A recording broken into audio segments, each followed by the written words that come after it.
donc à ces rendez-vous du jeudi où on rencontre d'anciens étudiants, hein, comme tu le sais.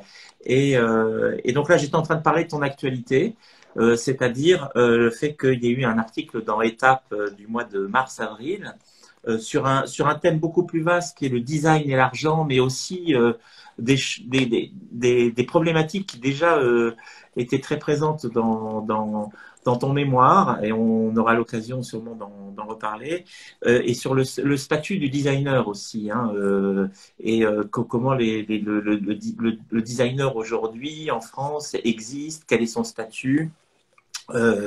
Et donc, il y a un très bel article sur un des projets, hein, que tu as développé chez Schneider Electric, mais si tu vas nous en parler, la Mobia Light, hein, une lampe solaire.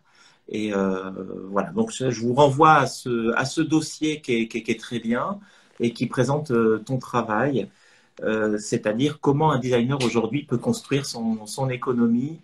Alors, voilà, peut-être peut-être tu peux nous parler un petit peu de ton parcours. J'ai un problème. Ouais, Oui, bien sûr. voilà, Je suis désolé, j'ai un problème de téléphone. Il se met en. Vous m'entendez? oui, on t'entend très bien. Ah, Oui, parce qu'il se met en veille, je comprends pas pourquoi. d'accord. Donc mon parcours, bah, je suis diplômé de l'ENSI Les Ateliers. Avant ça, j'avais fait un bac économique et social. Et ensuite, j'ai fait un séjour à l'usine. Donc j'ai travaillé pendant un an à la chaîne. Donc ça, l'objectif, en fait, c'était de mettre un petit peu d'argent de côté et de trouver ma voie finalement, puisque j'étais un petit peu perdu. Je savais pas exactement ce que je voulais faire, voire pas du tout. À la suite de quoi, je me suis inscrit à Prépart pendant un an, donc dans votre école préparatoire. Et ensuite, j'ai directement intégré l'ANSI. Donc l'ANSI Les Ateliers, qui est situé à Paris. Est-ce que tu Euh, peux nous parler un petit peu de la pédagogie de l'ENSI et des projets que tu as développés peut-être durant ces années? Comment ça t'a formé? alors, je vais commencer pour la prépa ou pour l'ANSI? Ou pour les Ah, deux? peut-être tu peux parler de la prépa et de l'ENSI. Oui, comment tu as Ouais, décidé à un moment donné, comment ce parcours de designer s'est dessiné finalement à travers le temps? bien sûr. Donc, en ce qui concerne la prépa, moi, quand je suis arrivé dans cette école, je savais pas du tout ce que je voulais faire. Je savais simplement que je voulais faire un métier qui tournait autour des arts appliqués. Du coup, cette école m'a permis de trouver mon orientation déjà d'une part, parce que je ne savais pas si je voulais faire du graphisme, du design ou même de l'architecture. Donc, ça m'a permis aussi de constituer un dossier artistique une fois qu'on a choisi, qu'on sait un peu plus ce que l'on veut faire. Donc, moi, tout l'intérêt que j'ai trouvé, c'était vraiment de faire un dossier artistique qui soit personnel, qui me ressemble. Et c'est vraiment, pour moi, c'était vraiment tout l'intérêt de cette prépa. Et en plus en un an, alors que d'autres écoles le proposent en 2 ans. Et aussi de faire de très belles rencontres, puisque c'est des rencontres pour moi qui ont été pérennes dans le temps. Je fais d'ailleurs un gros bisou à Véronique Augry, qui a été ma tutrice et qui a été une personne très très importante pour moi dans mon parcours. Bruno Moretti, et puis bien sûr toi Lionel, qui m'a aidé dans mon mémoire pendant l'ENSI. Donc voilà, de très belles rencontres, hein. Pour moi, c'était on va dire la chose la plus importante. Et donc, avec la préparation de prépare, j'ai pu avoir deux écoles. J'ai eu l'école de Rennes, les SAD pas de Rennes, de Reims, pardon, les SAD de Reims, et puis évidemment l'ENSI Les Ateliers. Et donc ensuite, en 2008, je suis rentré à l'ENSI Les Ateliers. Donc c'est une école qui prépare que des designers. Elle fait que ça, contrairement à d'autres écoles qui préparent à d'autres cursus. C'est une école qui a une petite spécificité puisqu'on est en relation directe avec des entreprises dès le début. Les classes sont mélangées et donc j'ai pu travailler sur différentes problématiques. Par exemple, le premier atelier de projet, c'était avec Intermarché. Ensuite, j'ai travaillé pour Sanofi Adventis, pour SFR. Donc voilà, c'est très très varié avec des problématiques qui sont du moment et qui sont toujours reliées à des réalités d'entreprise économiques, sociales, culturelles et évidemment à des usages d'aujourd'hui, quoi. Alors moi, ce qui m'a intéressé, c'est vrai que tu as rappelé le fait que j'avais effectivement suivi ton mémoire de projet, enfin de dernière année, hein, à l'ENSI. Et pour moi, c'était aussi une belle rencontre aussi parce que ça a été le premier mémoire que j'ai suivi à l'ANSSI. On était plutôt dans 2012-2013. Et c'est un contexte assez important parce que dans ton mémoire, qui s'appelle le complexe du designer, tu réfléchis à le complexe au sens, à deux sens. Hein. Le complexe du designer qui ne trouve pas sa place non plus, son statut dans la société. Et c'est intéressant parce que l'article de Étape nous dit que il y a un décret qui est comment dire tout récent en 2020 permet maintenant aux designers d'être considérés comme des auteurs de design. Et donc ce statut petit à petit se précise, alors que c'était déjà une problématique que tu évoquais dans ton mémoire. Et la complexité aussi, c'est comment le designer est au centre aussi d'une nébuleuse de compétences, de rencontres, de métiers, qui fait que on avait créé quelque chose, une réflexion sur le fait que le designer était au centre un petit peu de l'industrie. De ce triangle, un peu comme un triangle structurel, comme le triangle culinaire de Lévi-Strauss, avec l'artisanat, l'industrie et la technique. Tout à Et fait. qu'il naviguait autour de ces différentes problématiques pour créer ou inventer des projets en collaboration.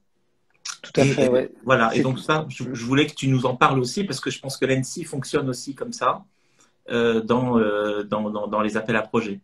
oui, tout à fait. En fait, enfin, moi, ça a été une période très importante puisque cette réflexion que j'ai pu avoir à cette période avec toi, Lionel, ça m'a suivi toutes les années d'après, c'est-à-dire de considérer le design finalement comme un point de convergence, que ce soit entre effectivement l'art, l'industrie, l'artisanat, la technique, et puis les sphères sociales, économiques, politiques et culturelles.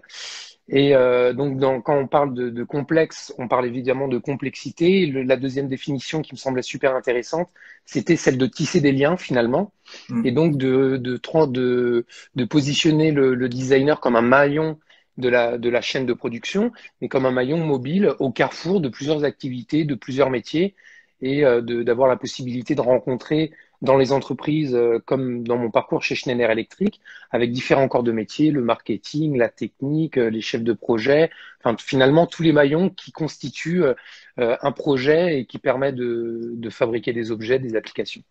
Alors, est-ce que tu peux nous parler justement de l'histoire de cette lampe qui est présentée dans le magazine Étape? Est-ce qu'elle vient de ton projet de fin d'études à l'ENSI? Est-ce que tu l'as développée au sein de l'entreprise? Comment s'est passé jusqu'à la distribution? Enfin, est-ce que tu peux nous parler un petit peu de l'histoire de cet objet? Bien sûr. En fait, cette histoire, elle a commencé en 2012. Donc, j'étais encore à l'ENSI, j'étais étudiant et je cherchais un stage. Donc, j'ai trouvé chez Schneider Electric. C'est simplement des rencontres, hein. Je suis allé chez Schneider puisque j'ai rencontré la bonne personne au bon moment. J'avais aussi vu leur portfolio de projets et ça m'avait semblé super intéressant puisque c'était des problématiques de fond. Et là, pour cette lampe, c'est une division chez Schneider Electric qui s'appelle Access to Energy. Donc, c'est comment donner finalement l'accès à l'énergie, à l'électricité à des populations qui n'ont pas accès à l'énergie, qui n'ont pas accès au courant comme on peut avoir en France. Donc, l'idée, c'était de faire des lampes solaires qui permettent à la fois de charger les téléphones portables et évidemment de s'éclairer.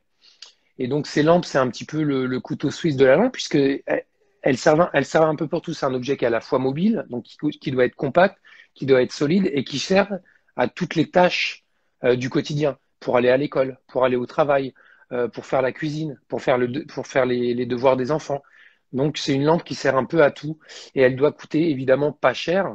Donc, moi, c'était aussi tout l'intérêt, puisque c'est un vrai challenge de faire un produit qui soit utile, d'utilité courante et qui soit pas cher, puisque sinon personne ne peut se l'acheter. Et du coup, on passe à côté de la problématique principale qui est aussi économique dans certains pays comme l'Inde ou des continents comme l'Afrique où ils n'ont pas accès à l'électricité tous les jours. Est-ce que c'est ça que tu appelles le design pour tous? Oui, du moins pour ce projet-là, oui. C'est-à-dire de rendre accessibles des technologies à des prix qui sont relativement bas et qui répondent vraiment aux besoins locaux. Hmm. Donc c'est ça la difficulté finalement en tant que designer, c'est d'avoir un petit peu d'empathie, de se mettre à leur place, ce qui est ce qui est pas évident, c'est un exercice qui est pas évident puisque nous, la lumière, on l'a partout, on a une lampe pour travailler, on a une lampe pour tout. Et donc, faut réussir à un moment donné à se mettre à leur place. Et donc, moi, j'ai une démarche qui est centrée utilisateur. Donc, on peut pas tout, pour se mettre à la place des gens, c'est pas toujours évident. Donc, dans ces cas-là, il faut aller voir les gens, les premiers concernés. Et je pense que c'est la meilleure méthode pour récolter les informations et être capable de délivrer une réponse qui soit cohérente avec les besoins, à la fois évidemment de l'entreprise, mais surtout de l'utilisateur. Moi, c'est la partie qui m'intéresse le plus. Mm. Alors, il y avait hier, par hasard, je suis tombé sur Arte. Il y avait un reportage hier sur Arte sur le pouvoir du design. Je ne sais pas si tu l'as vu, Non, et je l'ai pas qui vu. reprenait un petit peu alors, c'était des portraits de designers, hein, un peu dans tous les pays, mais surtout, ça reprenait une réflexion autour d'une exposition sur le travail de Papanek et les réflexions de Papanek, c'est-à-dire son livre sur le design pour un monde réel, hein, qui est très connu, où il pose déjà des problématiques que tu évoques d'ailleurs, hein, dans ton mémoire. Je pense que tu as un chapitre dédié à ce livre, hein, dans mon souvenir. Pour corréler ça justement à ta lampe, il me semble que lors de ton mémoire et que tu avais évoqué un petit peu cette lampe, il y avait l'idée aussi du do it yourself, Tout à c'est-à-dire fait. de faire que cette lampe puisse être aussi comme une sorte de logiciel libre, hein, où on donnerait un petit peu, voilà, un peu ce qu'avait fait Enzo Mari, hein, dans les années 70, avec l'idée, voilà, en sachant que les gens peuvent avoir ces matériaux chez eux, ils puissent construire cette lampe eux-mêmes. Hein. Exactement. En fait, la réflexion, elle a démarré pendant mon mémoire. Et donc, j'ai décidé de la poursuivre pour le projet de diplôme. Donc, à l'issue de mon stage, j'avais fini cette lampe, que j'ai d'ailleurs. Non, je l'ai pas ici, c'est dommage. Par contre, j'ai mon projet de diplôme que je pourrais montrer rapidement. Donc, j'ai dessiné une lampe en 2012 qui est sortie sur le marché, donc destinée pour l'Afrique et pour l'Inde. Et quand je suis revenu pendant mon diplôme, pendant le diplôme, j'ai eu cette réflexion qui a commencé évidemment avec le mémoire et avec Papanek et toutes ces références, où finalement je me suis dit, il y a une sorte de contresens, puisque c'est une lampe qui est destinée pour l'Afrique et pour l'Inde. Elle est fabriquée en Inde, elle est injectée en plastique, elle est envoyée en avion ou en cargo sur le continent africain, alors que les Africains ont des savoir-faire qui sont absolument extraordinaires, que l'on n'a quasiment plus en France, ou à part pour l'industrie très très lourde comme l'industrie automobile, mais on a perdu une bonne partie de notre savoir-faire locaux. Du coup, ma réflexion, c'était de réimaginer cette lampe solaire avec des productions de savoir-faire locaux. Donc, pour faire ce projet, je me suis déplacé en Afrique. J'ai rencontré des artisans locaux qui sont spécialisés dans la fonte d'aluminium. Donc, ils récupèrent des canettes, ils les broient et ensuite ils les chauffent. La fonte d'aluminium, ça fond avec une température relativement basse. Ils font un moulage en sable et ils refabriquent cette lampe. Et du coup, j'avais apporté des pièces imprimées en imprimante 3D. Donc là, c'est un petit peu la passerelle entre l'industrie finalement et l'artisanat. Donc c'est aussi ce passage-là qui m'intéressait. On revient au triangle un petit peu structurel du mémoire entre l'industrie, l'artisanat et l'art et la technique, pardon. Et du coup, c'était la rencontre de tout ça avec des savoir-faire qui sont locaux et une technique très avancée. Donc, il y avait la partie PCB, la partie électronique qui était fournie par Schneider Electric, et puis la partie plastique qui était remplacée par de l'aluminium. Donc, je peux montrer la lampe, hein, ça va être un peu plus parlant. Ça, c'était l'un des trois modèles qui avait été fabriqué pendant mon projet de diplôme. Donc, la partie en aluminium a été fabriquée à Dakar, en Afrique. Et donc, l'idée, c'est d'avoir cette notion de réparabilité et de fabrication locale. Voilà. Oui. D'ailleurs, à ce propos, je voulais quand même pointer l'idée que dans ton mémoire, il y avait trois problématiques, trois enjeux du design aujourd'hui que tu posais déjà et qui sont encore présents. Il y avait l'idée et là tu viens d'en parler en termes de production locale, il y a la notion d'éco-responsabilité aujourd'hui qui est qui n'a fait que grandir depuis ton mémoire en 2013. Hein. C'est quelque chose maintenant qui est très présent effectivement dans les écoles de design, hein, dans le monde, en Europe en tout cas, et dans les agences de design aussi. Cette notion d'éco-responsabilité, de recyclage des matières, du rapport à la nature, de tous ces éléments-là sont essentiels. Ça, c'est le premier enjeu finalement qu'on repère et qui était déjà posé à travers tes projets. L'autre projet, l'autre enjeu, l'autre problématique, c'est la notion de l'industrie en France. Et je me souviens, dans ton mémoire, tu as commencé comment dire, ton introduction, c'est comment je suis parti de l'usine, parce que tu as travaillé à l'usine, et Ouais. tu es entré à l'ENSI. Et à la sortie de l'ENSI, je me souviens très bien, d'ailleurs dans le jury, il y avait un membre de Schneider Electric qui était là, et tout de suite après ton mémoire, on a compris que tu allais que tu allais avoir un poste chez Schneider Electric tout de suite après ton mémoire. Et finalement, ta conclusion, c'était que tu voulais travailler dans l'usine. Retour après l'ENSI, retourner dans l'usine, retourner dans l'industrie. Cette notion Ouais. de l'industrie en France, c'était une question qui était très forte dans ton mémoire et qui aujourd'hui, à l'époque, en tout cas, quand tu as commencé à écrire, on était on était dans un moment en France où justement on se posait la question de l'industrialisation en France parce que le ministre de l'Industrie, il ne s'appelait pas le ministre de l'Industrie, il s'appelait le ministre du redressement productif. Je ne sais pas si tu te souviens, c'était Tout à Arnaud fait, ouais. Montebourg.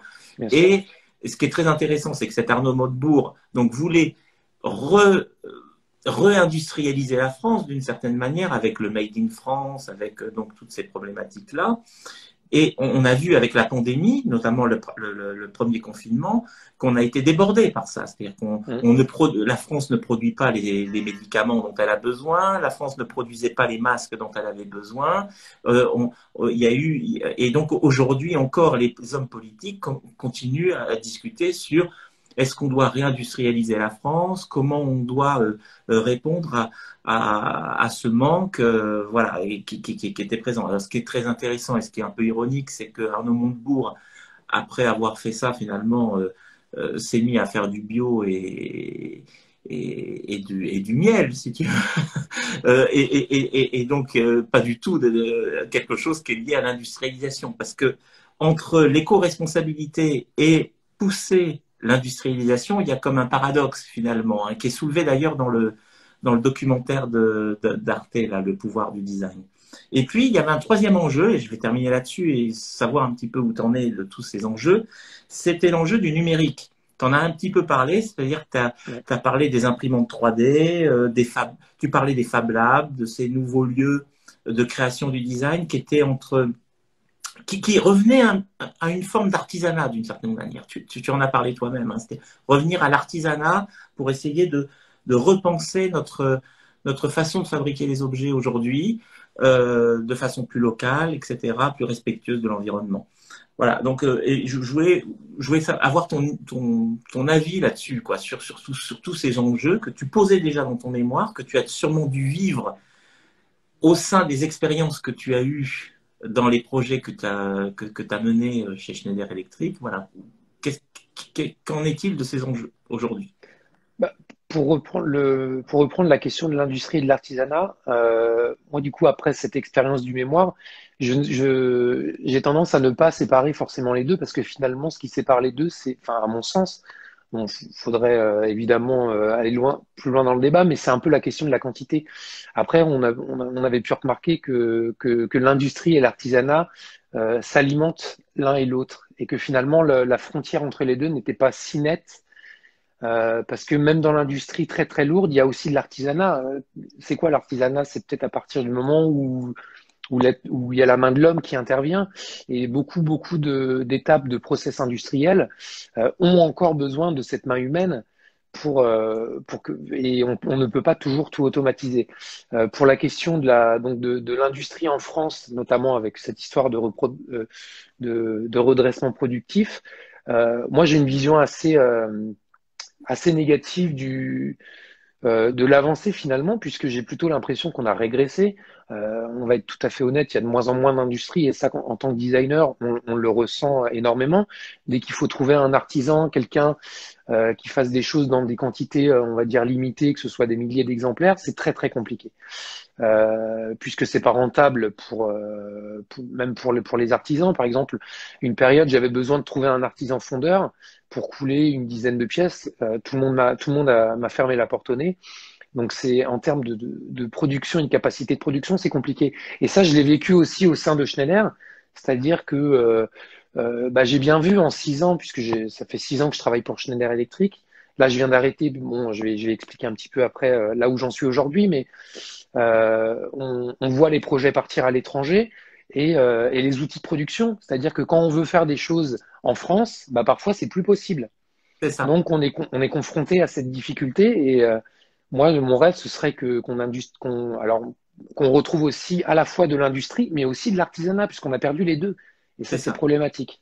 Oui, alors peut-être qu'il y a d'autres manières de penser les clusters industriels ou les clusters de production, c'est-à-dire comment imaginer une production locale avec effectivement des artisans. Enfin, il y a tout un. Enfin, actuellement, il y a politiquement des choses qui sont en train d'effectivement qui sont plutôt en prospective, pas en Ouais. réalité sur le terrain. Euh, c'est intéressant tout ce que tu dis parce que le dernier mémoire que j'ai suivi à l'ENSI, c'était une fille qui s'appelait Camille Chapuis. Elle a soutenu en décembre 2020, hein, donc il n'y a pas si longtemps. Et son mémoire, ça s'appelait Espèce d'usine. Elle imaginait en fait, elle a imaginé une fiction où, en fait, les espèces en voie de disparition, c'était les usines en France. Et en fait, les usines n'ont pas cessé finalement de disparaître. Et du coup, c'est voilà, toute sa fiction, ce sont des personnes qui sont en train de survoler la France et d'essayer de redécouvrir un petit peu où sont ces espèces disparues. Donc, un peu d'une manière, un peu comme si c'était des plantes, comme si c'était des végétaux aussi qui avaient disparu. Hein. Enfin, dans cette idée d'espèces en voie de disparition. Mm. Et ça va totalement finalement dans ce que tu dis et la difficulté de comprendre aussi que le design, c'est une question politique. Hein. C'est ce que disait Papanek, hein, le design est politique dans plein de champs différents, hein, au niveau des usagers, au niveau de l'économie, mais aussi au niveau politique. Et ce qui est intéressant, c'est que les personnes qui venaient à l'ENSI en 2012-2013, c'était le ministre de l'Industrie, et la personne qui est venue visiter l'ENSI du gouvernement là, c'était Roselyne Bachelot, c'était le ministre de la Culture. Et donc Mm. on est à chaque fois balancé entre ce ministre de l'Industrie ou le ministre de la Culture. Est-ce que le design est du côté de la culture, avec le nouveau décret qui en font Ouais. des auteurs de design. Et tu vois, ça aussi, on est encore dans ce complexe Tout à du fait. designer. Et si on n'avait pas accès à ce statut d'auteur, c'était aussi, c'était la question de l'outil. Vu que l'on utilisait un logiciel de 3D, bah, c'était plus considéré comme un tableau ou voilà. Donc c'est pour ça qu'on n'avait pas accès à ce statut. Comment s'est passée ton expérience de designer à Schneider? Enfin, sur quoi tu as travaillé? Parce que dans l'étape, on nous parle que certains de tes objets ont été primés. Euh, Tu peux nous parler de ces. Oui, tout à fait. Alors, en fait, chez Schneider, moi, j'avais un poste qui était très transversal. Je travaillais pour toutes les business units. Donc, j'avais pas de spécialisation. Je pouvais aussi bien dessiner des lampes, des disjoncteurs, des outils pour les électriciens. Et donc, on était quasiment le seul métier, enfin, c'est encore le cas, qui avait une vision transversale.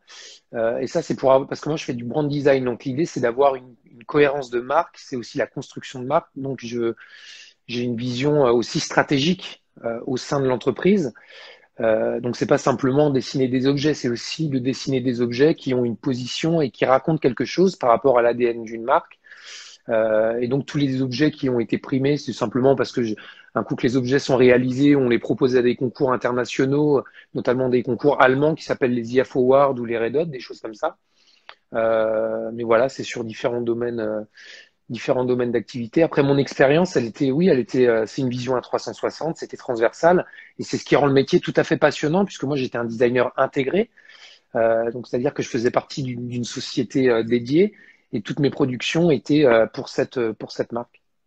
D'accord. Et est-ce que tu ne rêves pas de faire autre chose dans le champ du design?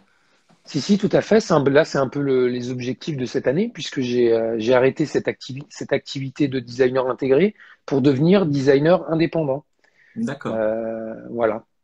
Et peut-être que ce statut d'auteur de design te permet d'être dans cette dimension-là. Tout à fait. Contrairement à mon poste chez Schneider Electric, où là, je n'avais pas ce statut de designer auteur, puisque toutes mes productions étaient pour Schneider Electric. Donc, D'accord. c'est pas du tout le même rapport aux objets finalement, Et à l'économie. et à l'économie et à mon statut de designer face à mes productions. C'est pas du tout la même chose. Donc là, j'ai envie d'aller vers autre chose. Donc les designers ont des droits d'auteur d'une certaine manière maintenant. Oui, tout à fait, bien sûr. Voilà. Par contre, Est-ce que pas tu... quand nous sommes intégrés. Ça, c'est important. Ça Oui, dépend du statut. Quand on est en indépendant, on peut effectivement demander des royalties et avoir des droits sur nos productions. Mais quand nous sommes en designer intégré, c'est pas du tout la même façon de voir les choses. est-ce que tu peux nous parler de ce travail en équipe? Justement, tu parles du design comme étant un travail de collaboration. Est-ce que tu as collaboré avec d'autres designers? Est-ce que tu peux nous parler d'une collaboration, par exemple? Alors, on va dire que dans mon quotidien, j'étais en lien direct avec tous les acteurs d'une équipe, donc avec les gens du marketing, avec les gens de la technique, avec les chefs de projet, avec les gens de la supply chain. Donc, c'est-à-dire que pour fabriquer un objet, c'est d'un point A à un point Z. Comment, d'une idée, d'un croquis, on arrive à un produit industrialisé et ensuite distribué sur les étagères ou sur les sites internet. Donc, moi, ce qui me semblait intéressant, c'était vraiment cette rencontre finalement avec tous ces corps de métier. Et je travaillais aussi avec d'autres designers, puisque on faisait des designs in-house, comme on disait ça, donc vraiment en interne. Et puis par moment, pour avoir un petit peu de vent frais, un petit peu de nouvelles idées, pour éviter d'avoir la tête dans le guidon, je travaillais aussi en collaboration avec d'autres designers, avec des agences qui eux-mêmes sont en indépendant. Donc voilà, aussi bien avec d'autres designers qu'avec tous les gens nécessaires pour constituer un projet. Est-ce que finalement, maintenant, tu as des idées, tu as d'autres idées que tu aimerais développer, d'autres champs que le champ de l'électricité? Est-ce que tu as, des, voilà, enfin, je sais pas, enfin, des désirs ou... Ouais, tout à fait. J'ai des désirs, j'en ai plein. C'est aussi la raison pour laquelle j'ai décidé de changer d'activité pour travailler sur d'autres typologies. Là, ce que j'ai envie de faire, c'est de travailler sur du mobilier. Voilà. C'est mon D'accord, envie pour mes prochaines principal. expériences. Ouais, tout à fait. Est-ce que tu peux nous parler d'un d'un- d'un souvenir, que ce soit à l'ENSI, à Prépart, etc., qui a été vraiment fondateur un petit peu de ton envie de faire du design? Ouais, bah, je pense que je vais parler de Prépart parce Ouais, que ça a été que, tout de même une expérience hyper enrichissante. Ça a été une année, mais une année très très dense et une année très importante. Je pense que j'ai peut-être plus de souvenirs à Prépart que je peux en avoir quasiment à l'ENSI. Parce que ça a été déterminant, j'ai appris beaucoup de choses, j'ai appris à me positionner en tant que personne, d'apprendre aussi ce que je voulais faire. J'ai un très très bon souvenir de la préparation des concours, par exemple. Peut-être que en fait, je pense que le souvenir le plus marquant que j'ai eu, c'était une question qui venait de ma tutrice, donc c'était Véronique Augry. Et au début du parcours, j'ai le souvenir que vous nous aviez demandé de vous raconter une expérience un petit peu significative. Et moi, je sortais du bac, je sortais de l'usine. J'avais pas d'expérience particulière. Je partais quasiment pas en vacances. J'allais pas au musée. J'avais peut-être jamais mis les pieds dans un musée. Et là, je me suis retrouvé un petit peu bloqué, un petit peu complexé finalement. Et je me suis dit, mais qu'est-ce que je vais pouvoir raconter qui va finalement être marquant et intéressant pour constituer un dossier artistique qui soit personnel et intéressant. Et qui, en plus de ça, qui me ressemble. Je faisais un petit peu de mécanique, je bidouillais des motos, mais bon, ça me semblait pas terrible. Et là, Véronique m'a dit, mais c'est pas possible que tu rien à raconter, tu as bien quelque chose dans ton parcours qui est intéressant. Et là, j'ai raconté mon expérience de l'usine. Elle m'a dit, bah, qu'est-ce que tu as fait les années précédentes? J'ai travaillé à l'usine, mais pour moi, travailler à l'usine, c'était pas une expérience personnelle marquante, c'était une période qui était nécessaire pour mettre un petit peu d'argent de côté, mais jamais j'aurais pu imaginer que cette expérience, j'aurais pu la réinvestir, la réutiliser pour faire des productions plastiques, artistiques, de la photo, du dessin, de la peinture. Et quand elle m'a dit, bah voilà, faut faire un carnet sur l'usine, bah pour moi, ça a été le déclic en fait. Et j'aime bien ces petites étincelles où à un moment donné, on se dit, ah ouais, c'est ça, ça y est, j'ai compris quelque chose. Et je suis parti le soir, je suis revenu le lendemain matin, j'avais déjà dessiné tout un carnet. C'est là que j'ai compris tout un tas de choses et que finalement que les productions elles ont entre guillemets décollé puisque je dessinais des choses d'une part qui me plaisaient, graphiquement je trouvais ça intéressant, enfin moi ça me ressemblait personnellement. Bon à cette époque-là je comprenais pas tout de suite pourquoi c'était intéressant ou pas, hein. C'est des choses que l'on développe dans le temps, mais voilà je pense que c'est la plus belle, le plus beau souvenir que j'ai eu après Part, c'était ce moment-là où j'ai eu une étincelle et j'ai compris tout un tas de choses finalement en très peu de temps. Et après, c'est évidemment, c'est l'accompagnement qu'il y a eu derrière avec tous les professeurs. Est-ce que comment tu vois le design, toi, en France, justement, dans les années qui vont venir, comme ça, enfin les problématiques qu'on a déjà soulevées un petit peu là en parlant, mais Ouais. quoi, comment tu le vois? Bah, je pense que c'est un métier. Alors, c'est un métier, une profession. Voilà, ça, on revient sur mon mémoire. Encore une fois, on ne sait pas trop comment l'appeler. Mais moi, je pense que aujourd'hui, je pense que c'est pas évident. On va pas se mentir. Déjà, il faut être passionné. Si on n'est pas passionné, je pense que ça ne marche pas, parce que le marché du travail, il est compliqué. En France, il y a une partie qui s'est vraiment développée depuis ma sortie, c'est la partie de design d'interface, la partie numérique.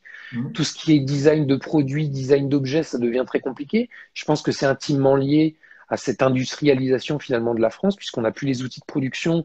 Donc, et puis en plus, ça demande des investissements financiers qui sont compliqués pour les entreprises. Contrairement à l'application où il n'y a pas d'outils de production derrière, c'est du numérique. Donc, si on veut changer quelque chose, si on s'est trompé sur l'application, on peut le changer assez rapidement. On va dire que pour la partie numérique, ça se développe très très bien. Il y a beaucoup de demandes.